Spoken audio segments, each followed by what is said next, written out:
So you want to make a homemade blackberry wine sauce. Very easy, I got you covered. Let's head over to the stove and we'll get started. So you're gonna heat a saucepan over medium heat, add in a cup of blackberries and about 2 tablespoons of balsamic vinegar.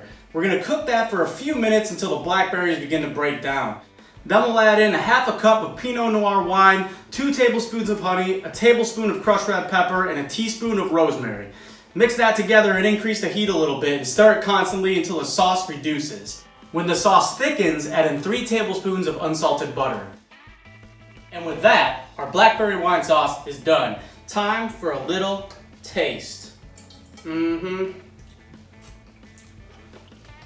Delicious. Blackberries with that wine, I mean, it's just perfect. You got a good spice from that crushed red pepper, some sweetness from the honey. Pour it in your jar, nice and thick. So this recipe yields about ½ a jar. Double it up, man, make some more, ain't no rules here. It's gonna go great on some wild game meat. I'm gonna throw it on some elk medallions eventually, but there you go, some blackberry wine sauce.